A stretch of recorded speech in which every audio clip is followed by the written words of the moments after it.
Good evening, everyone. So we have some new technology that we're testing out tonight, so bear with us. I am Emily Meyer, and I'm one of the coordinators of Science Cafe, along with a professor at Ohio State named Anna Willow. Anna is out of the country right now conducting some research, so she couldn't be with us tonight, but she will definitely be at the next Science Cafe with us. Before we get into tonight's speaker, I want to share with you some information from campus. So first, over on the table, I have some LEI brochures. These are courses for older adults. They're shorter courses, there's no tests, they're really fun, all kinds of different topics, science, arts, all kinds of things. So if you'd like to pick these up on the way out, they're on the table over here. Also, we have our flyer for next month's presentation, which will be about accents in Ohio, and that flyer is also on the table on the side. So I will introduce Joel Barker, who is our speaker for this evening. Joel got his undergrad and PhD from the University of Alberta and his master's in science from the University of Western Ontario.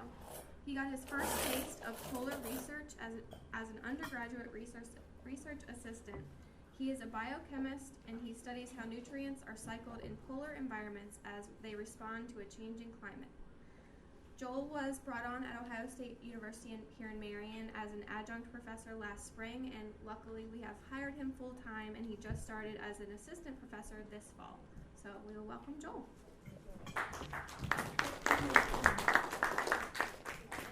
Okay. Thank you very much, and thanks for coming. It's a pleasure to be here. I'm just going to yell at you, if that's okay. If you can't hear me, I can yell louder. If I'm yelling too loud, let me know. I think just in terms of going along, I tend to talk very quickly when I'm nervous, so that applies. And so if I'm talking too quickly, just stop me. I can go over stuff. If questions come up, please interrupt me and we can address them then. Keep it as informal as possible. All right.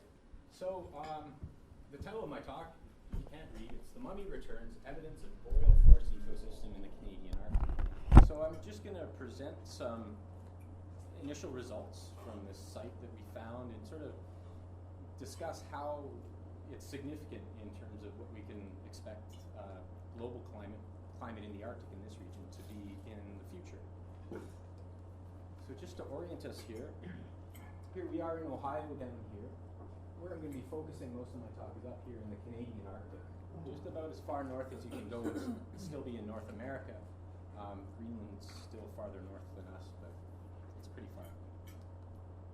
This is a satellite image of the area I'm going to be talking about. So up here we have an ice-covered Arctic Ocean. These are the Grantland Mountains, and really in this area, it's the Grantland Mountains really dictate what climate's doing, and that's because if you get storms coming off the ocean, because the Grantland Mountains are quite a bit higher than the surrounding landscape, they tend to trap all the moisture, and that's why you see it's mostly snow-covered where the storms are coming in, and then in behind that, what's known as a rain shadow effect. It's very dry. And so in the Arctic, this is known as a polar desert ecosystem. Get very little moisture over the course of the year in liquid form. It falls as snow and then it sublimates, which means it goes back to the atmosphere. Or you get a brief melt period in the early spring, and then after that, really there's no rainfall. So it's a very dry ecosystem. So this area here in Brenham, that's dry, there's no snow there. This is a lake called Lake Hazen. It's the largest freshwater body north of the Arctic Circle. This elevated area here, the dry area, is the Hazen Plateau. And But it looks like there's snow farther down the mountain. Down here? Yeah. Yeah, because you're getting away from the direct influence of the Grantland Mountains, okay. so you get sort of circulation coming in this way. Yeah, but just in here, this is the rain shadow. Right in here. Okay. So it's a very beautiful, pretty abnormal area for the Arctic right now, just because of the presence of this huge freshwater body. It ends up being the terminal migratory, it's a migratory endpoint for a lot of birds. Terns, red turnstones, all kinds of things. It's very noisy in the summertime. It's ecologically very diverse, which will absolutely sound like a lie when I actually show you pictures from the ground. But this is the area that we're dealing with. In terms of climate, it's cold. Surprise, surprise. These are air temperature in degrees Celsius. I'm sorry, Canadian, it's going to be degrees Celsius. And this is just day of the year. So you can see you get above freezing, and that persists for a very short period of time. The entire summer, and I mean, when we're extending it from May to August, really it's June, July is the summertime. But the average temperature is about 4.8 degrees Celsius, which is, I wrote it down, 40.6 degrees Fahrenheit. The July, which is your peak summer, is 9.2 degrees Celsius as an average, which is 48.6 Fahrenheit. So organisms in this climate have a very short time to do what they need to do before conditions become inhospitable. So this is a picture from on the ground. And this is actually lush for polar desert ecosystems. This is a muskox in the foreground. And you can see it's just sort of scattered vegetation. You wouldn't need a machete at all to walk across this. Here, where it's lusher, that's a wetland. So that's really where a lot of, you've got soil moisture, all that sort of stuff. You get very relatively lush plant growth. Most of the biodiversity happens there. You can see in the background here, away from ponds, sort of a desert. It's not a stretch to call it a polar desert at all. So what sort of plants are actually? That's the next slide. I'll get right to that. Add to this the fact that in the summertime you've got 24 hours daylight, and in the wintertime it's 24 hours darkness. It's a pretty hostile environment. And so, sorry, not the next slide. So this is just more of an aerial view showing what we're talking about. Again, pretty sparse vegetation, very desert-like, and then where you've got sort of wetlands, that's where it gets a bit more lush. The vegetation that we have growing in there is dominated by very sort of small shrubs, no trees. So this is dwarf fireweed, we've got mountain avens, Arctic poppy, and the only tree you get is this dwarf willow. It grows a couple centimeters off the ground and it tends to spread out laterally. And this is deliberate. It's because when in the wintertime, when there's all darkness and windy, very harsh conditions, it gets buried by what little snow cover you get, and it's protected by that snow cover, so it doesn't experience the extremes in temperature nor the dryness that comes with wintertime.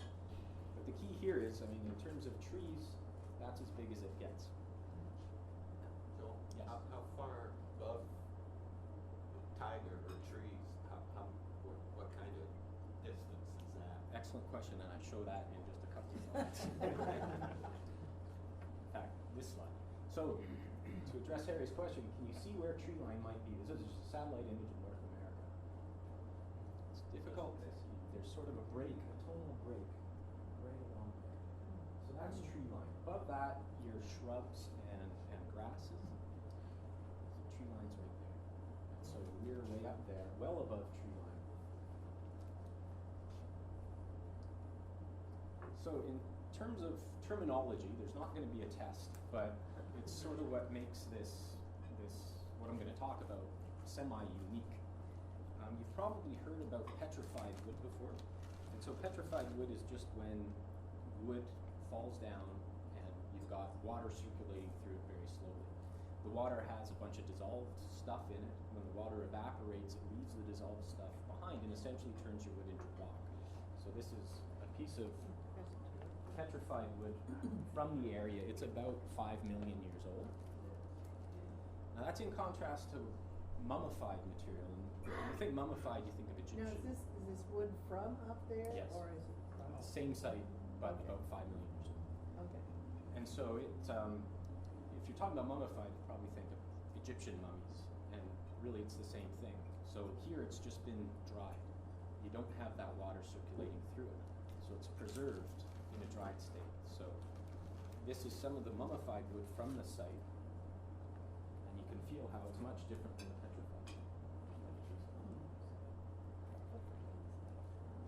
So you'd think that would, I mean, you'd go outside and find something like that now. It's nothing special, but it's probably 3 million years old. That one.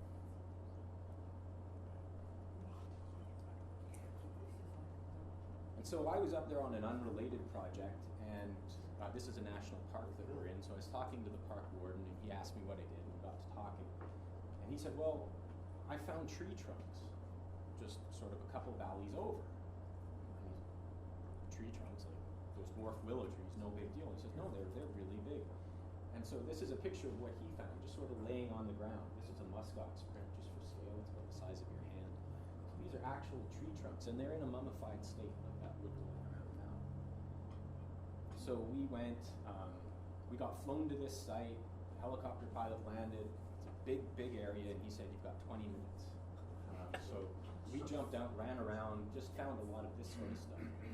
Then we went back a couple years later and actually found where it was coming from. I'll be showing you some pictures of that as we go. So you see tree trunks like that, you see pieces of wood like that, just laying out in the open. This is a tree trunk, and this is a finger for scale, and it's not like anyone's massive finger, it's just a typical finger. And so you see the trees are quite narrow, and if you look at the growth rings in that piece of wood circulating around, you see that they're very narrow as well. So this tree is about 90 years old if you count the growth rings, but it's not very wide. So that tells us that the conditions that it grew in, they weren't putting a lot of resources, these trees, into growth. They were sort of just maintaining. They lived quite long whenever they were there. I mean, 90 years isn't a bad way to go.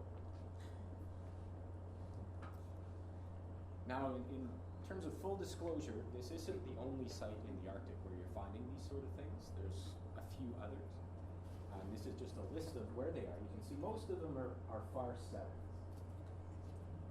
Farther south. We're up here. And so it makes this site sort of unique. It's the farthest north that's been discovered in North America yet. This one up here is actually sort of mislabeled because all of the wood there is petrified. It's not mummified. But at each of these sites, you can find mummified material. And they range in age from being 40 million years old here to being between 3 and 6 million years old. So this is telling us that 3 to 6 million years ago, trees were growing all the way up into the Arctic where we don't get that now. So is these pieces you passed around, is this 3 million years old? Yeah, the petrified one's 5 million years old, and that Okay. one that's mummified is probably 3 million years old. And I'll get into why I say probably, because we're not 100% sure of the age. That would be the youngest it could possibly be. It could be older. We can't really say at the moment. What was the difference of mummified? This is still wood, right? That mummified wood, yeah, but it's just really, really old. It hasn't been changed into rock, which Right. is what the petrified is. So you could put that on a lathe and make a bowl. You could. I've accidentally lit it on. But I mean, it's still wood. It's not still- minerals or anything. Nope, it still burns, and you Oh. can still analyze parts of it like you would normal, modern. And I'll get into that a bit Okay. later. Why do you say it's mummified? Because if it was brand new wood, would it be any different, or is it just like it just hasn't undergone any changes to make it be preserved? It's just like wood, right? Or is there something about it that makes it be I mean, able to be old? yeah. Well, okay, so it's super old. It has undergone degradation, so it is missing things like carbohydrates that contemporary wood would just have more of. So chemically, you'd be able to analyze it and tell that it was degraded. But it's not degraded to such an extent that we can't do stable isotopic analysis and that sort of thing on it. So really, you use the term mummified to differentiate it from petrified. That's why I introduced it.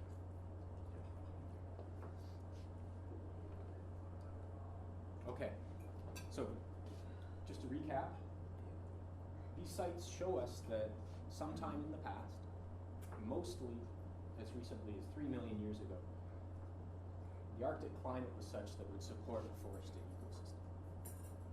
It doesn't now, so something's changed.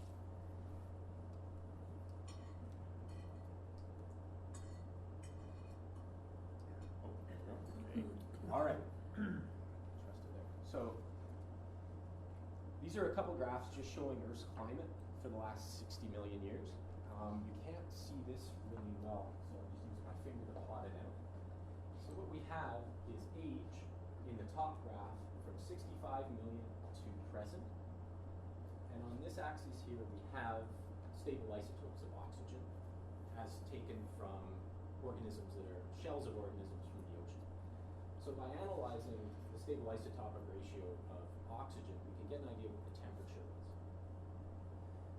So by looking at these shells taken from cores from ocean sediment, you can get an idea of how the ocean's temperature has changed through time, just like you'd look at fossils on a cliff face to see how life has changed through time. So that's what's plotted on here. You can't really see the plot. Basically, temperature is increasing from here up to here. And so back around 50 million years, we encountered what's known as the Eocene climatic optimum. Now the Eocene is just the name from a time period there.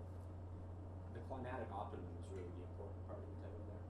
What it's telling us is that the Earth was a warmer place 60 million years ago.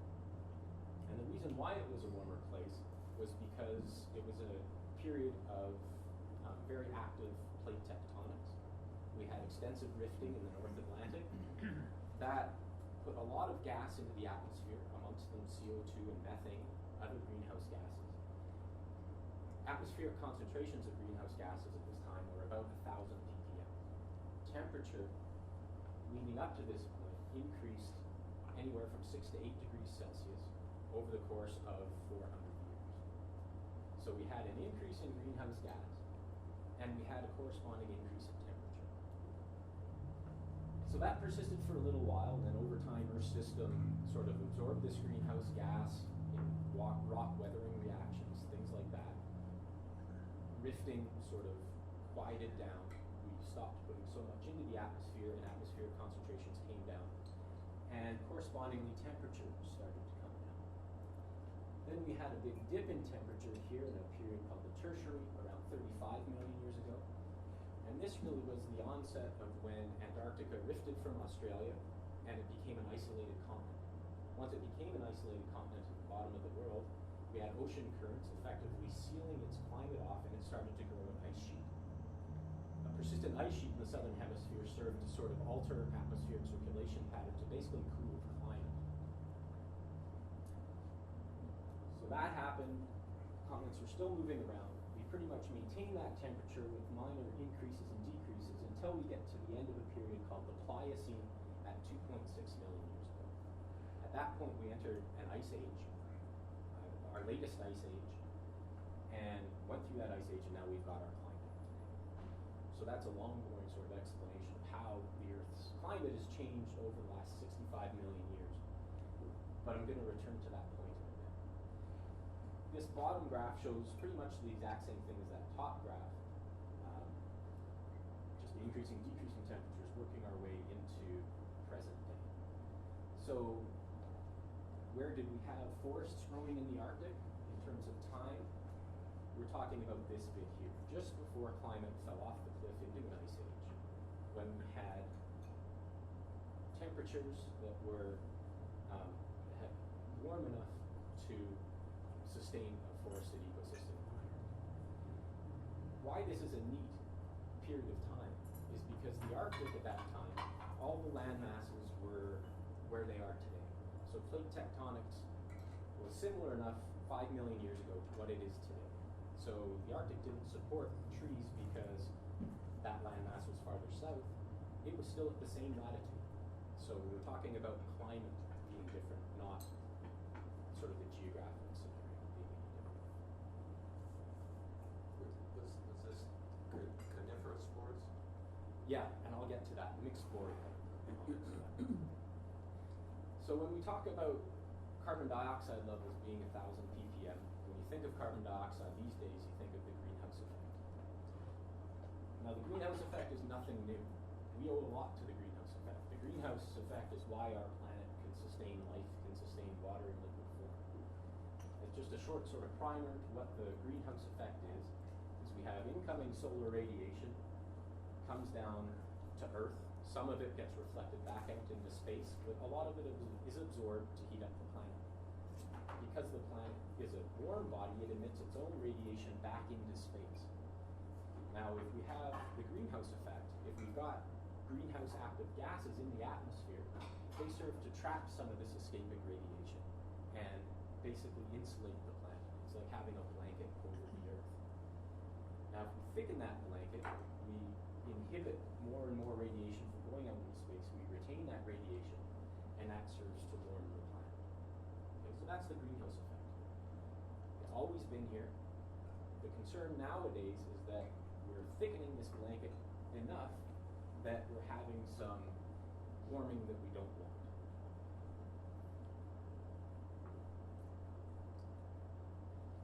So this is going to our field site and trying to understand sort of what climate was like 3 million years ago when this forest existed. So this is the field site. You don't see any wood because we're in a helicopter, but basically this area was exposed because we had a glacier coming down from an ice cap and carving out this valley. Now this glacier is retreating as climate's warming, and this is sort of difficult to see. This is an aerial photo of the area. The best way to sort of see how the glacier is retreating is you look at this line here. That's a bit of a valley coming down, intersecting the main valley, and it's here in this photo. So you can see the end of the glacier has retreated back that far in 50 years. Not only has the end position of the glacier moved back, but actually the glacier itself is really thinning. So it's exposing more and more along the sides as well. So you can see these little squiggly lines, and I've got sort of a zoomed up shot of it in the next slide. But these are river channels that would normally run down the side of the glacier. So you get meltwater on top.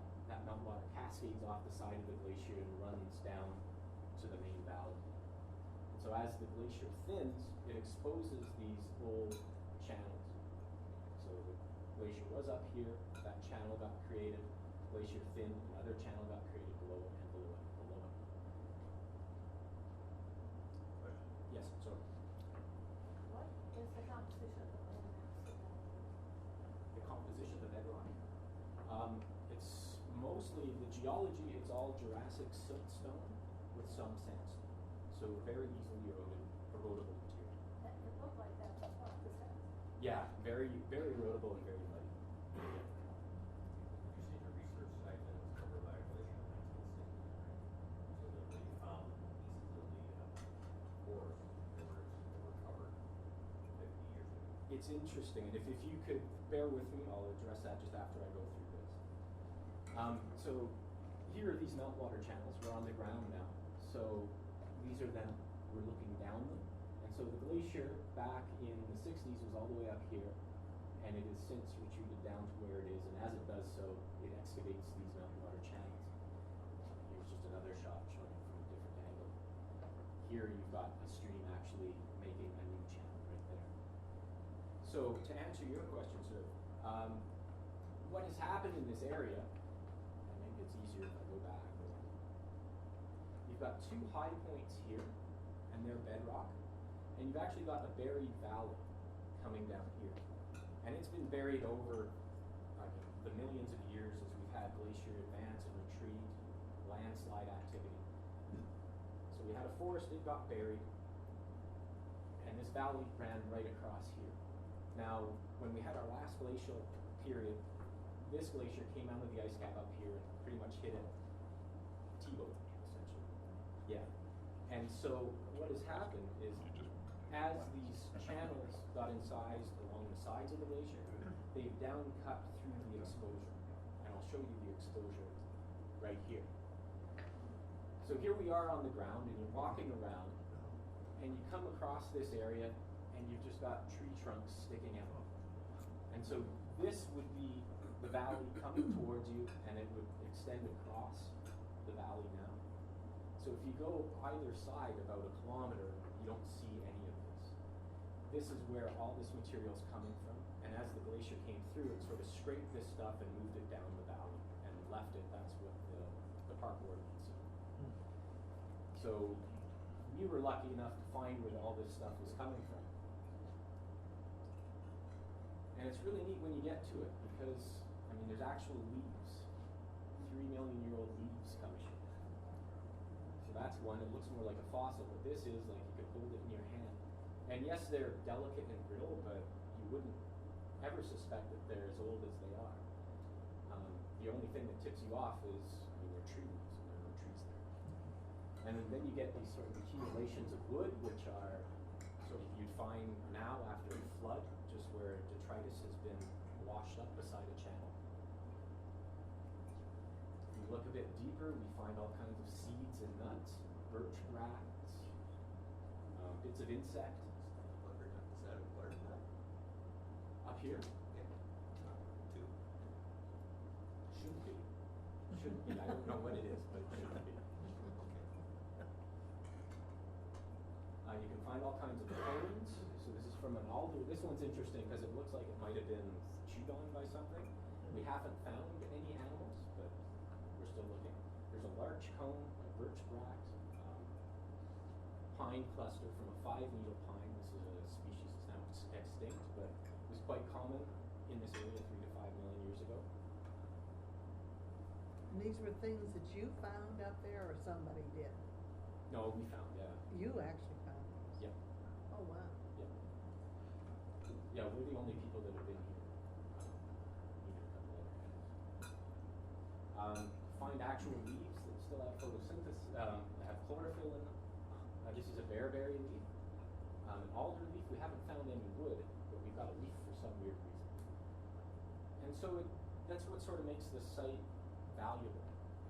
It's far north, and you've got this material that's very raw, so you can apply sort of modern analytical techniques to get the information you're after. So for example, I'm working with a colleague at Miami University to look at how many stomates these leaves have, because for some species, the amount of stomates that they will grow will correlate to atmospheric carbon dioxide. So Bob can speak to that if you have any questions about that. If we get a bit more eccentric with our analysis, we can look at polymers. It's a chemical analysis. Basically, you can distinguish between what the dominant ecosystem was like, whether it was a grassland, was it like an aspen-dominated forest or a pine-dominated forest. So we can take a soil sample and analyze it for its constituent polymers, and it comes out that the ecosystem chemically was much like a modern-day pine forest, mixed pine forest. So from the data we can gather, it appears that this site was once home to a mixed boreal forest, a species Adaptativix boreal. We've got birch, larch, spruce, and pine. The trees lived to be quite old, but they didn't put on a lot of biomass. Water was available. So yeah, a mixed pine forest. Existing at this latitude when you get 24-hour sunlight, 24 hours darkness in the winter, but habitable enough to have a functioning ecosystem. So 3 to 5 million years ago, it looked something like this, and it has gone to this.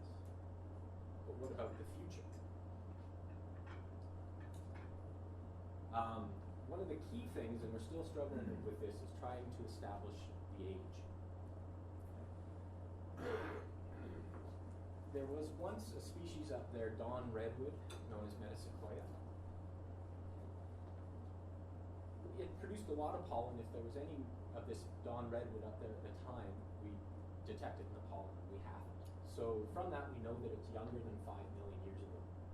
The fact that we have trees up there tells us that it's older than 2.5 million years, because that's when the ice age set in.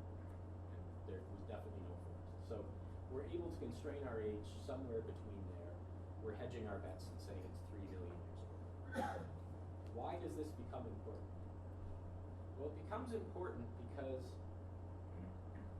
in terms of what they're predicting climate will be in the next 50 or 100 years, in terms of atmospheric CO2 level or temperature change, Earth's temperature was very similar 3 million years ago to what they're predicting it will be in 50 years. And this is just a plot taken from the Intergovernmental Panel on Climate Change, the last report, where they model climate and they try to figure out what the world's going to look like. Here we have time from the year 2000 to 2050. Here is the change in Earth's temperature relative to today. So a temperature anomaly of +1 would be 1 degree warmer than it is today, and so on. So they're predicting in 50 years, well, it's 40 some odd years now, we will be about 2.5 degrees warmer than we are today, globally. Now, I don't know if anyone was aware of this, but earlier this year, in terms of atmospheric CO2, we hit a very symbolic and important mark. Was anyone aware of that? All right, there was one person. It happened on the same week that Angelina Jolie was dominating the news, so it sort of pushed us up. I know what you were. And fair enough. I mean, fair enough. But earlier this year, we hit 400 parts per million CO2 in the atmosphere. And what that means is that for every million parts of anything in our atmosphere, 400 of those parts would be carbon dioxide. Worldwide, right? Worldwide, correct? Worldwide, this measurement was taken at Mauna Loa Observatory in the middle of the Pacific Ocean. Earlier that year in January, Barrow, Alaska hit that. So this is global. It didn't persist because as trees started growing in the northern hemisphere, that draws down atmospheric CO2 content. But the fact that we hit that, and we'll probably hit that next year and the year after, we've hit this symbolic. And it's symbolic because it's the first time we've got there, and 400 ppm is what atmospheric CO2 was globally 3 million years ago. So the last time we had that concentration in the atmosphere, we had conditions that were favorable for tree growth in the high Arctic. Now the Arctic's kind of a sensitive place.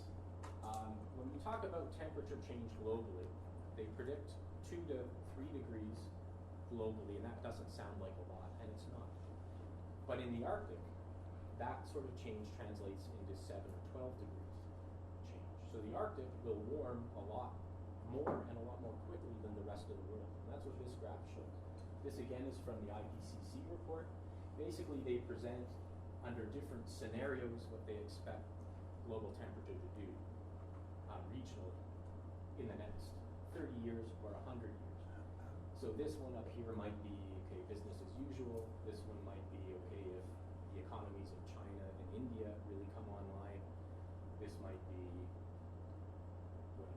another scenario. But the commonality between all these scenarios is that we have warming, and that the Arctic shows the highest warming as indicated by these warmer colors. And the reason why that happens is that once we start warming the Arctic, certain feedback cycles start to break down. Probably the most important of these is the albedo cycle. So albedo is just a term that refers to the percent incoming solar radiation gets reflected back out into space. So if you have a light surface like snowpack, it reflects a lot more of that than if we had a dark surface like bare ground. So if we start melting the Arctic, we start taking away snow cover from glaciers or seasonal snowpack or sea ice, we're reflecting less and less of that incoming solar radiation back into space, and we're retaining it a lot more in that region. And that's why it's warming up more than other places do. So the last time global CO2 was 400 ppm, it is now, or it was earlier in the summer. We had a forested Arctic. So what's going to happen this time? And so to look at that, well, before I get into that, obviously if we had that sort of change in the Arctic, it's going to affect the animal species that live there. These animals are just supremely and beautifully adapted to the harsh environment they live in now. Look at these muskox. They live in a polar desert where there's not a lot of resources, yet they thrive up there. These foxes, Arctic foxes, adapted for this environment specifically. These Arctic hares, because there's no trees, when they're startled, they'll actually get up on their hind legs and run, just so that they can see what's going on. You can imagine if we started introducing trees and shrubs, that adaptation wouldn't be very handy. Run into something. And then the Arctic wolves. It's a very harsh life, yet they're adapted to it. They do quite well. So any change is really going to change the organisms that live there. So how will a warmer Arctic feed into the global climate system? And to look at this, we went up there and we wanted to measure what was happening now in terms of, was the Arctic, as it's warming, is it becoming a player in the global carbon dioxide cycle? Is it producing carbon dioxide as it melts? Or is it consuming carbon dioxide? And this is a big scientific question because in the Arctic, a lot of the soil is frozen. It's in a state called permafrost. And so what you have is permanently frozen ground, and above it you've got an active layer where you have either seasonal thawing, so in the summertime it thaws a bit, and then in the wintertime it freezes, or it becomes waterlogged and it turns into a wetland. So in the active layer, this is where all the action is. It's where soil microbes are breaking down organic matter, producing CO2 or methane or whatever. Things are mostly in a state of suspension in the permafrost layer. But if we're starting to warm the Arctic, okay, we increase our active layer, we increase the proportion of the soil column that's participating in this breakdown of material, producing either the greenhouse gas carbon dioxide if there's oxygen available, or methane if there isn't any oxygen available. So as we warm the Arctic, we might increase the active layer and start producing more CO2 and contributing to the global greenhouse effect. So it becomes sort of a runaway loop. So we went up there to measure this.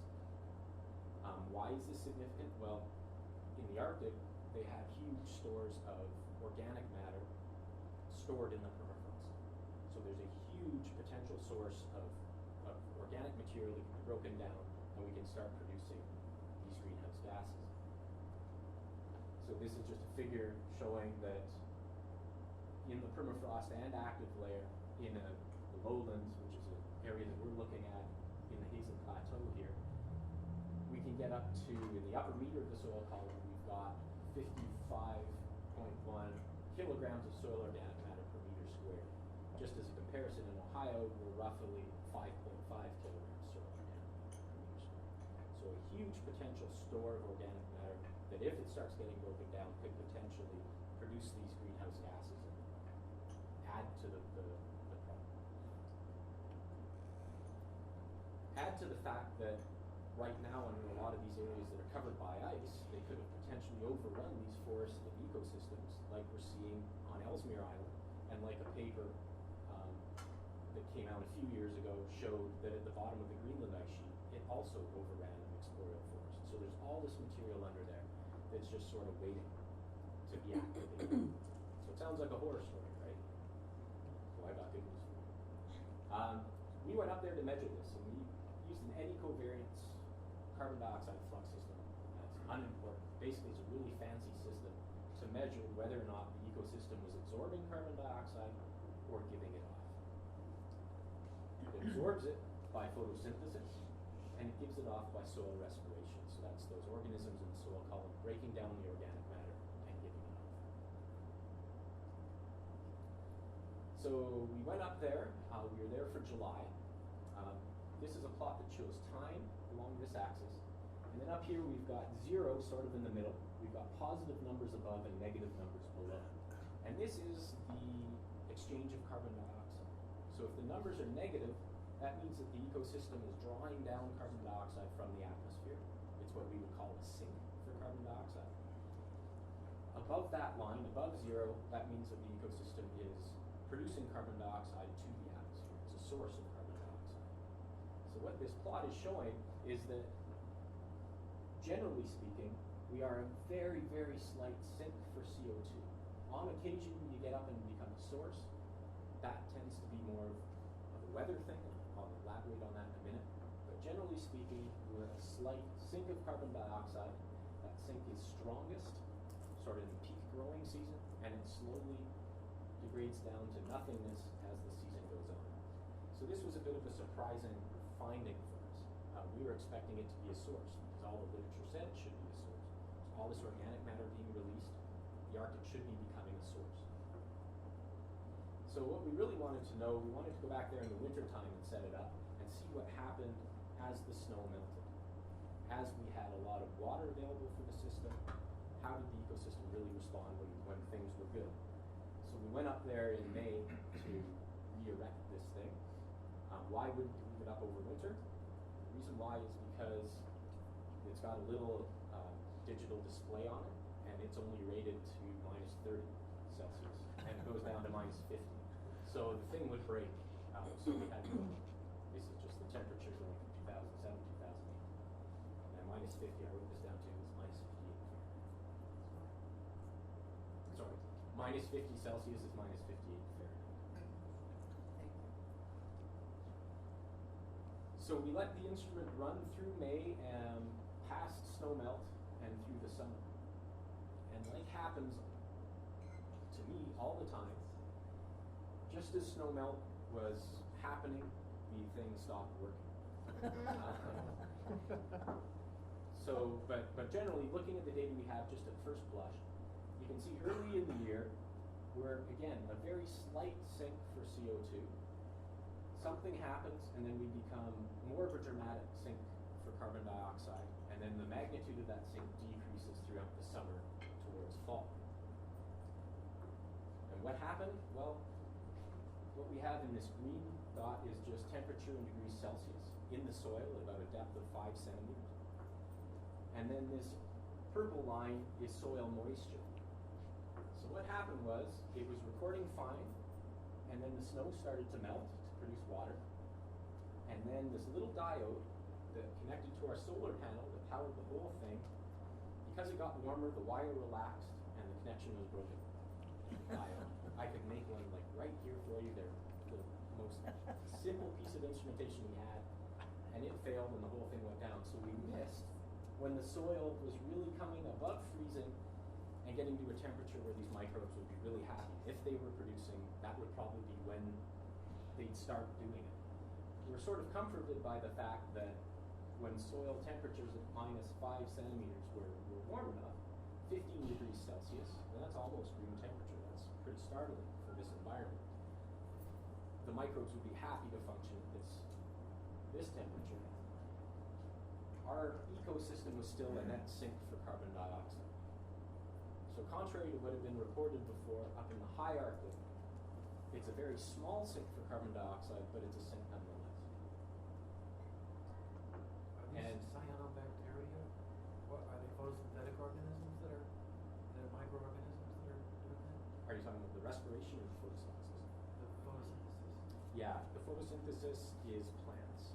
There is cyanobacterial crusts, but it's the plants that are doing it. Yeah. So our initial findings here in red were confirmed by our subsequent findings here in blue, and you can see there's not a lot of interannual change. When we do go above and it becomes a source, that corresponds to rainfall events, the rare occasional ones we get. Things got cloudy, things got dark, we got water going into pore space in the soil that sort of flushed out any gases that were there. So you'd have these brief hiatuses where we were sources, but generally it's a sink. And the story really revolves around photosynthesis. Up there, because we're 24 hours sunlight, photosynthesis is pretty constant. It does wax and wane just by sun's aspect. It might go behind a mountain, whatever. But when photosynthesis is high, our drawdown for CO2 is also high. So the blue here is our CO2, the green is photosynthesis, so photosynthesis high, the blue goes down, which is a stronger sink. So that's good news, that 24 hours sunlight, it's always a sink. In the winter when it's dark, it seems like the whole thing just shuts down. We don't get a lot of soil respiration. And so we were just part of a network of a bunch of other sites that sort of form this latitudinal gradient. Here we are up here, but the other sites are sort of all these other numbers. And so working your way south, the magnitude of the sink during the day becomes greater. And why does that happen? Because you've got more vegetation. So the more leaf area you have, the more photosynthesis happens, the more drawdown you have. So this is us in red. We're sort of not doing much. It's a sink. We'll carry that flag, but it's not a big one. Our claim to fame is it happens all day long. If you go south, like this one here, as soon as it gets dark, the system starts emitting CO2 back up into the atmosphere because you've taken away photosynthesis, and that soil respiration, those bugs eating organic matter takes over. So what does that mean for the Arctic in the future? Currently, the Arctic's a sink for CO2, a minor one, and that's just because the vegetation is so sparse. The Arctic's warming. And in the past, when the Arctic has been warm, we had increased leaf area, we had forests, similar to what we have in the south. The difference is, it's 24 hours daylight. Now the question is, yes, we'll have a greater drawdown when the sun's out, but will the change in ecology and the warming really ramp up soil respiration? And that's what we don't know yet. So how is the Arctic going to function in the future? Will it continue to be a net sink for atmospheric CO2, or will it start behaving like one of those more southerly locations where in the fall and the winter respiration can carry on, break down material and start respiring stuff back up into the atmosphere? This is a big question. And if you don't have any question, I mean, I welcome questions now, but I'll say thank you. Well, it almost seems to me that there's a great future for people like you because you have to keep studying this stuff. And you keep finding out, I mean, you're never gonna be out of a job because there's always somebody else who comes up and says, yeah, but under these circumstances, let's check this out. It's an amazing thing. Yeah, well, just to be a devil's advocate and criticize my own work, I guess. Does it matter? I mean, if the Arctic is drawing down, is it going to affect climate that much? I guess we've sort of suggested that it's not going to make it worse, but will it make things better? And I think, I mean, legislation and things like that would probably have a greater effect than a forested Arctic. If you were interested in investing in a logging company, then you could buy some and wait a long time. 500,000 years. Yeah, or so. exactly. It would take a lot. Yeah. Well, like the wood that you found, how big do you think those trees were? Well, I showed you the picture of just sort of, it was a finger width. So that was a 100-year-old tree. That was a spruce. We did find some that are much bigger, but they're not big. So like 10, 20 feet tall, maybe? Oh, height-wise, Yeah. that's really hard to say. Some people from that one site that was from the Eocene had done some reconstruction, but it was really sketchy what they did. Yeah, I mean, it's not towering pines for sure. Well, and then the other thing I was thinking is that a forest carries on much more photosynthesis than the small little plants that are there now, right? So as that forest comes back, there would be more photosynthesis, but also more respiration. And that's the trade-off. Yeah, that's the trade-off. So the Arctic adapted wildlife, if they were further south, they could move north or up or altitudinally. What in that previous situation, what was their refuge or have they developed since the Ice Age? They're relatively recent. I think there was a new paper out that said the polar bear diverged from grizzly bears, I want to say 2,500 years ago. I may be wrong, but it's relatively recent. And there were definitely bottlenecks during brief climate deterioration or amelioration, depending on your point of view.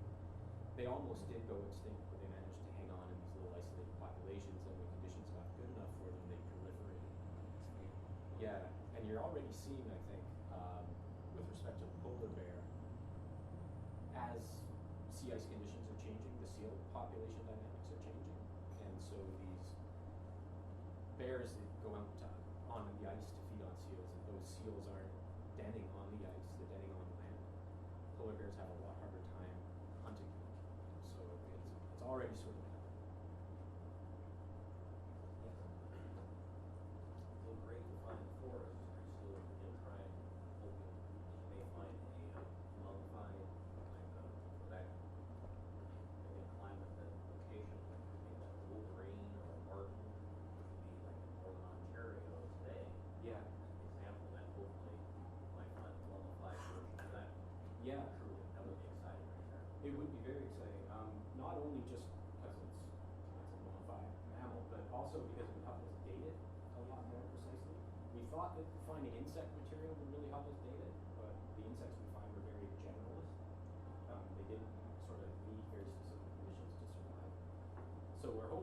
something that really nails it down, something that was either short-lived or had a very confined ecological niche. This is also exciting in that this is all basically before Ice Age period, Pleistocene, we're talking. Just before. That's kind of exciting too, something not just typical in the Ice Age period for Americans. Yeah, yeah. Woolly mammoths. Yeah, well, yeah, like they have over in Siberia, finding all these things and they're trying to clone them. But in one of these fossil forest sites that's farther south, they did find evidence of beaver chewing on some of the logs. But because we're much farther north and we're not 100% sure about the age, it's hard to draw comparisons between the two. There's no sediments that you can use for dating, so. Oh, so you've hit it right on the head. Yeah, we'd love to do this. You can actually do a lot of neat things with material when it gets buried and isolated from cosmic rays. And so we want to get back up there to collect enough of this stuff and the right stuff to be able to date it that way. But we haven't had the chance. Way exceeds carbon 14 dating. Yeah, we did carbon 14. It's the first thing we did was carbon 14 dating, and it was carbon dead, which just means that all the radioactivity was depleted and it was much older than 50,000 years ago. Yeah. Is there evidence of the tree line is further north? Yeah, it is. It's not so much trees as it is shrubs. Shrub line is definitely starting to that's real. The other question I had, one of the concerns is not so much carbon dioxide, but methane as a greenhouse gas. Yeah. Is there methane trapped in the permafrost that could create a problem if that falls? That's a really good question. We did work on methane, and I mean, where you would find sort of catastrophic release of methane is if methane clathrates start to break down, and that's mostly in continental shelf material. The methane that would be produced in this environment would be probably less released during melt as it would be if the water got saturated, or the land got saturated with meltwater and trapped organic matter and started bubbling up methane rapidly. So in terms of magnitude, people are mainly worried about the stuff that's happening in the oceans as they warm and start destabilizing these clathrates and they bubble up. They're huge. I mean, they're thinking they can use those as potential sources of energy. That's how much there is down there, to be honest. But they're highly unstable, and we're not seeing it. You're under branch campus. I'm at Marion. You're mostly work on all that, right? No, I've got a lab for polar research. All that. Yeah, but I'm at Bird Polar Research Center, which is on West Campus. I didn't, that's something new. Like, how many years ago did you do that? Have I been there? How many years was the research in the West Campus? Oh, it's been there since the 60s when Rear Admiral Byrd bequeathed all this stuff and funded it. Scott Hall and Reichmeyer Hall, and it was like West Campus was like freshman classes. Yeah, it's changed. Now we're right beside where you pay your parking tickets. And there's a library for speech pathology. So they've changed that. But you're right. There used to be all this. That's where School of the Sciences is, but Bird Polar is on West Campus, and they offer tours, and you're more than welcome. They've got a really good outreach program. I can put you in contact with them. Yes. For you to continue your work, is it dependent on grants? Yeah, absolutely. Yeah. And do they come from the government or elsewhere? NSF is the primary funding agency. You can seek other grants, but they're becoming harder and harder to come across. It's ridiculously expensive to get up here. There's only one airline that flies to the logistical hub, and I mean, it's ridiculous. You can fly absolutely anywhere in the world. Why would you go here? I like it, but So are you passing the basket here? yeah. Get frequent flyouts. Well, yeah, unfortunately, they're not one of the major airlines, so, yeah. So when you go up there, do you have to camp? I mean, Yeah. it must be pretty No hotels. primitive. No resorts. Yeah, well, no, it's great. I mean, they used to give you just like a shortwave radio, and it would never work. So you really were, now they give you a satellite phone so you can call, but, yeah. No, I mean, it is camping, it's great. But that's why you only go in the summer. Absolutely, yeah, they won't let you go in the wintertime. And some people go up in April, but it's really a skeleton crew, and then by August, that's when the weather starts getting bad very quickly, and they usually won't be in by then. That's beautiful. It is, it's yeah, an amazing place. In this area, northern Ellesmere Island, it's sort of got a longer, because of Lake Hazen and it being sort of a climatically diverse and favorable area, all the animals came there, so a lot of the nomadic populations would move through there, the Tui and the Dorset. So you can find sort of stone rings where they would put their houses, their temporary houses, hunting grounds. Yeah, there's a lot of archaeology going on there as well. So that's the largest lake there? It's the largest freshwater body How north big is of the that? Arctic Circle. I don't know aerially. Length or width? Width, it's at least 3 kilometers wide, and I want to say 30 kilometers long, and it's 291 meters deep.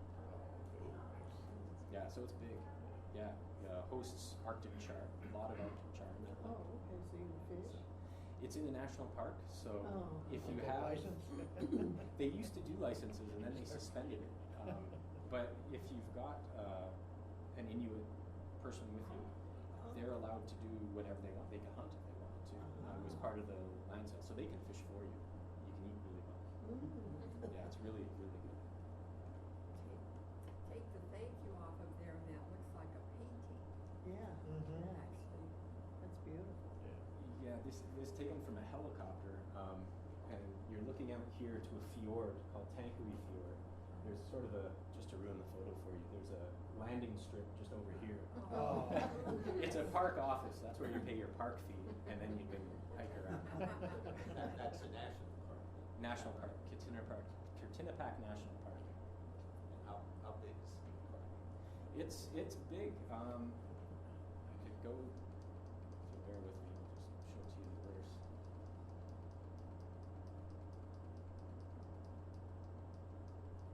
It's big and you can walk for days without seeing anyone else. So the park itself, this is Tanqueray Fjord. So the park office is right here. The site I was talking about was right here. So the park pretty much goes across like this. Here there's a Fort Conger. This is where I think it was Greeley overwintered. So there's an archaeological site there. And then there's a Canadian military base up here. So the park sort of does that. That was to keep an eye on the Russians during the Cold War. And they still operated. But yeah, it's a big, big park. If this is sort of 30 kilometers long, you can imagine sort of how big the park is. And that is Ellesmere. That's northern Ellesmere Island. So Ellesmere goes down like this, and this is Greenland. And Okay, that's big. yeah. National park, being for muskox, I think it was because of its unique habitat. muskox being state polar bears in some areas, or what? The polar bears along the coast. The plateau is quite a bit higher, so the bears don't come up. But along the coast, you get polar bears. But I think the park was designated because of its heritage significance and also because it's a pretty unique ecosystem. You don't find anything like it anywhere else. Does everyone go there just to, admire the nature for vacation or something, or is it only research scientists and military? No, well, it's probably dominated by military and fisheries people, but it's not like you have people running around with guns and stuff. They're isolated up here, but you have transportation, like they stop at Tanqueray Fjord to refuel and then hop up. There is a tourist group that goes up, I think, when the economy's good. It's about twice a year, and they have about 12 people. And they'll do a hike from here back down to Tanqueray Fjord. I think it's like a 5-day hike. I heard that in 2011, because the economy was so bad, that no one went up there. It was so quiet. But yeah, they have permanent park staff at Tanqueray Fjord, and then up here, and then the military base, and then fisheries comes by looking at sort of char populations. They have a pretty extensive ongoing program. So what elevation would that be from sea level? Oh, good question. I should know. I don't. sorry. It's not like Rockies, I mean, it's not like 12,000. Well, the higher peaks would be, but on the Oh. plateau, we might be a couple hundred meters, I would guess. Oh. Lake Hazen's kind of neat because it only has one outflow to the sea. And when they came exploring that area, they sort of went up this outflow, discovered this area, set up camp there. Yeah, it's where sort of, if you want to go fishing, you go to that outflow. Apparently you can reach out and grab it. Okay, I'll admit, I think this is a dumb question, so No. right to start this out. But the big white part at the top, is that oceany stuff? Yep, that's Oh, okay. ice-covered ocean. Sea or whatever. Yeah, so Okay. that's the Arctic Ocean when there was seas. Okay. Didn't you just say to the east of there is Greenland, did I hear you Yeah. say? This is Greenland. Yep.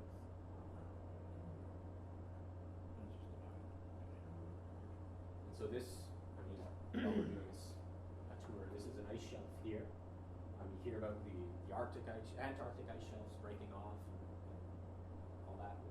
We have an ice shelf also in the northern hemisphere. A lot of people know that.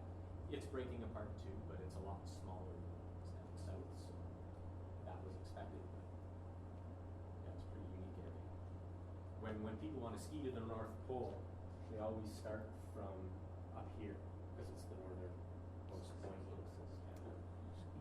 There's also the military base, so if they get in trouble, they can scramble somebody.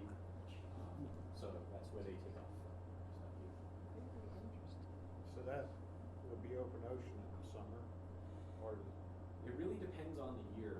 Like 2012 was an all-time low, so I could imagine you could see it would have been open water in the summertime. Sometimes if it's windy, it'll blow the ice, so it's pretty steadfast out here. Depends on the year. More and more it's becoming ice free. I was at Lake Hazen, it's usually ice covered. In the height of summer, you'll get a moat around it, except if you get a really big windstorm, it comes and churns up the water, it'll break up the ice and it'll go ice free as well.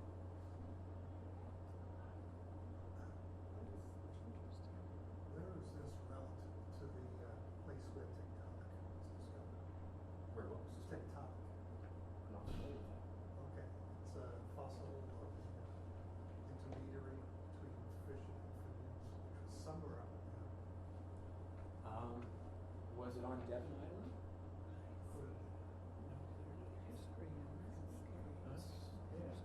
So that's Devon Island. There's a big asteroid impact feature there where they've been finding all kinds of fossils.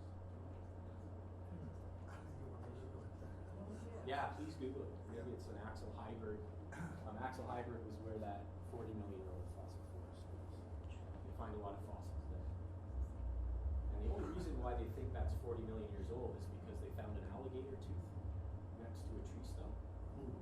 And they know that alligator lived at that time period, but they never found any other remains of the alligator. And it was just a tooth. So it's a pretty tentative date.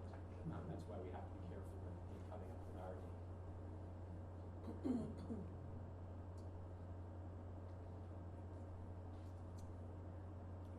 TikTok is like way older than that, just like It's Taylor. Devonian.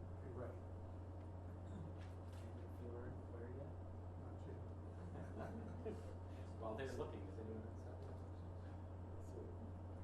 375. quick research. Yeah, quick. Any chance you'll be going back soon? I'm trying. Oh, it's Ellesmere Island.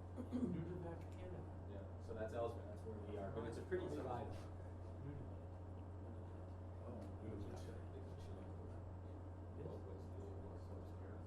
What is? Does the Canadian government have teams that they send? I got that. No? I'm sorry? Does the Canadian government have any research they send there? Yeah, I mean, the Canadian system is a lot like our system here, so you would apply for a grant. The thing with the Canadian funding system is you can apply for logistical support, basically, and they give it to you for the next year. Whereas if you apply down here, you send away your grant application, and it might be a year before you hear back, and so you're really planning for the second year. So, I mean, the Canadians could get there next summer if they wanted to. But they don't. They don't know where it is. Oh. Oh, oh. Funding's also getting a lot tougher there. Everywhere. Yeah.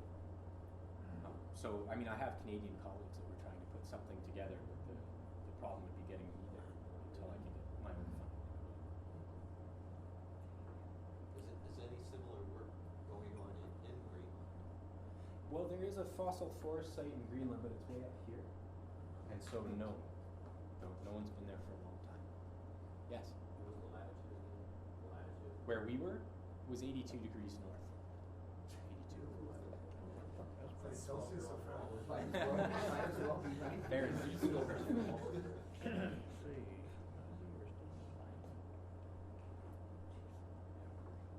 But I mean, in the past, funding has been sort of paired with, well, in Canada at least, it's been paired with national security or industry. And so with the opening up of the Northwest Passage because of sea ice melt, there's a lot of money going into sort of doing marine work and understand sort of how you could navigate that reliably. Resource extraction, the natural gas, it's just a frontier up there right now. And so there might be more money getting diverted to science in support of those, but unfortunately working on 3 million year old ecology probably isn't a priority, especially because it's a national park. So even if there was natural gas there or coal, you couldn't go in and extract it. So, but there are native people who live up there, you know, it's. They're not so much nomadic anymore. So they're concentrated in Resolute, which is sort of the logistical hub when we go up there. So that's where you get on the bush planes that get flown out to your site. So there's a town there. There's one in it's called Griesfjord, which is on the southern tip of Ellesmere. And then the rest of them, I mean, the capital of Nunavut is here in Iqaluit on Baffin Island. And then most of the populations where you buy your soapstone carvings and stuff, most of them are made just out here in Cape Dorset. So most of them are farther south. There are no permanent Inuit populations sort of north, and those that are there were displaced during the 60s because the Canadian government wanted someone living there to let them know if the Russians came or something. And they were actually displaced from northern Quebec. So that's sort of the dark history of Canada. You don't hear a lot about that. But they love it there. They definitely love it there. The Canadian government actively sort of tries to get the youth to come down to schools in the south. And unanimously, they all go back. As soon as they graduate, they go back and live with their families. It's really Subsistence economy for them still, or Um, a little bit of. no, it's kind of sad.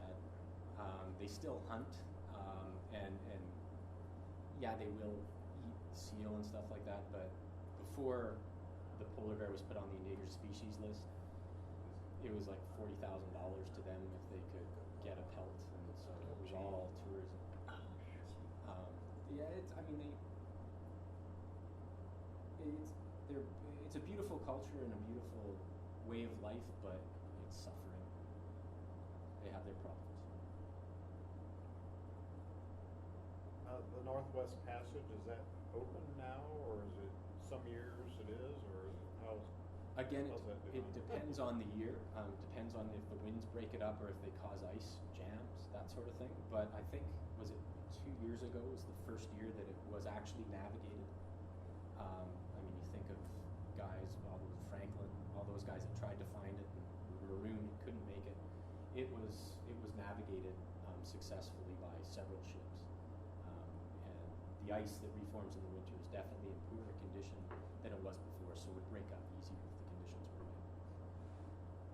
Yeah. And so that's a main problem right now. The Canadian government is claiming that that's their territory, but it's sort of going to go before the international community. No one else is recognizing that. The Russians are suggesting it's theirs. The Danish are suggesting it's theirs because they reside over Greenland. The Americans are as well saying that Canada doesn't have jurisdiction over an international passage. So it's open season.